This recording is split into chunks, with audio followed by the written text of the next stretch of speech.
فرض نماز نہ چھوڑ. اللہ تعالیٰ نے روزے میں گنجائش رکھی ہے. بیمار ہو چھوڑ دو، مسافر ہو چھوڑ دو، بعد میں رکھ لو. اتنے بیمار ہو کہ رکھ ہی نہیں سکو گے، چلو معاف. چھوٹا سا فدیہ ہے وہ دے دو، معاف. زکوٰۃ آج فرض ہو گئی ہے، ٹھیک ہے، آج دے دو، کل دے دو، پرسوں دے دو، اگلے مہینے دے دو، اس سے اگلے مہینے دے دو، سال میں جب مرضی دے دو. حج فرض ہو گیا ہے آج، 20 سال کی عمر میں 60 سال کی عمر تک جب چاہو حج کر لو. لیکن نماز کا ٹائم ہو گیا ہے، بس نہیں چھوڑ سکتے، پڑھنی ہوگی اپنے وقت پر. تو میری گزارش ہے بھائیو، جہاں سے بھی آئے ہو، میں ہاتھ جوڑتا ہوں، نماز نہ چھوڑ.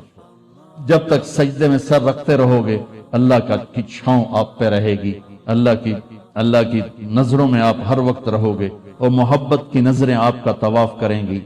فاصبر فإنک بأعیننا، اس کا میں ترجمہ کیا کرتا ہوں کہ میرے محبوب صبر کیجئے، فإنک بأعیننا، میری نظریں آپ کا طواف کر رہی ہیں.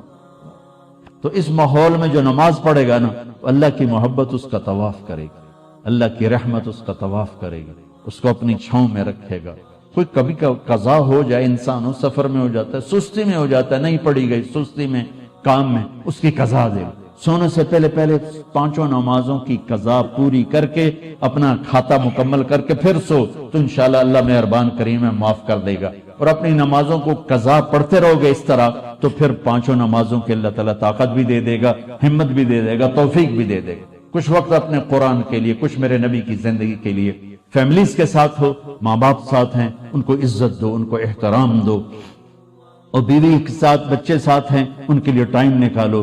اپنے بچوں کو محبت سے پروان چڑھاؤ، ڈانٹ ڈپٹ سے نہیں، ڈانٹ ڈپٹ سے نہیں، ڈانٹ ڈپٹ سے نہیں، پیار محبت سے. میرے نبی نے 7 سال گزارے حسن کے ساتھ اور 6 سال گزارے حسین کے ساتھ. 6-7 سال میں نہ کوئی نصیحت کی ہے اور نہ کوئی ڈانٹ ڈپٹ کی ہے، پیار دیا، محبت دی، توجہ دی، سارا کچھ منتقل ہو گیا اور وہ جنت کے سردار بن گئے، جنت کے نوجوان. ہم بچوں کو نصیحت کر ان کی تباہی پھیر دیتے،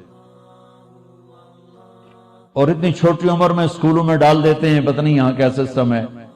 ہمارے تو، میں تو پاکستان کی بتا رہا ہوں، 3 سال کے بچے کا ایڈا وڈا وسطہ ہوتا ہے، اس کے سارے نیورون ہی جل جاتے ہیں، اور وہ روتا ہوا جاتا ہے، روتا ہوا آتا ہے. جو ٹائم ماں کی گود کا تھا وہ ٹائم اسکول کو دے دیا، تو وہ محبتیں ختم ہو جاتی ہیں اولاد کی ماں باپ کے ساتھ.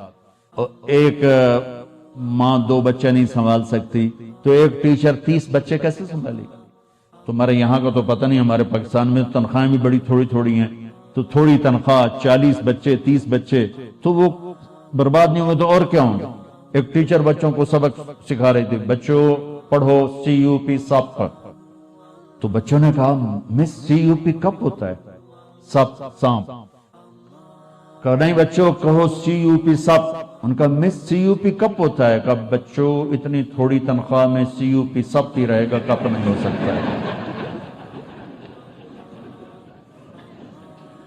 تو ہماری سکولنگ تو ایسی بیکار برباد ہے کہ ہمارے کاروباری، ہمارے سکول کاروبار ہیں. کوئی ہماری نیشن کے لیے وہ کوئی تعلیم نہیں ہے، کاروبار ہے. یہاں کا مجھے نہیں پتا، لیکن میں اپنے پاکستان، انڈیا کی بات کرتا ہوں. انڈیا، پاکستان، بنگلہ دیش ایک سیم کلچر ہے کہ جتنے تعلیمی ادارے صرف کاروبار ہیں، ہماری نسل کو برباد کر رہے ہیں، تباہ کر رہے ہیں. میرے نبی کہتا ہے 7 سال تک بچے کو نماز کبھی نہ کہو، 7 سال تک. 7 سال کے بعد کہنا شروع کرو. 10 سال کے بعد سستی ہو، تھوڑا سختی کرو. 15 سال میں جا کے فرض ہوتی ہے. اللہ 15 سال بچے کو فری رکھتا ہے، اور ماں باپ کو کہتا ہے پہلے 10 سال بچوں کو دے دو، ساری زندگی بچہ تمہیں دے دے. ہم بچوں کو وہ ٹائم نہیں دیتے، وہ ہمارے نہیں ہوتے.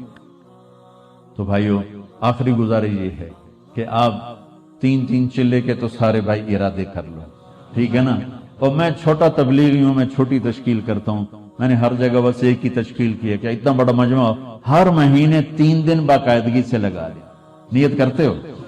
ہر مہینے جہاں سے بھی آئے ہو، تبلیغ کا کام ہر جگہ ہو رہا ہے، ہر مہینے 3 دن لگا لیا کریں.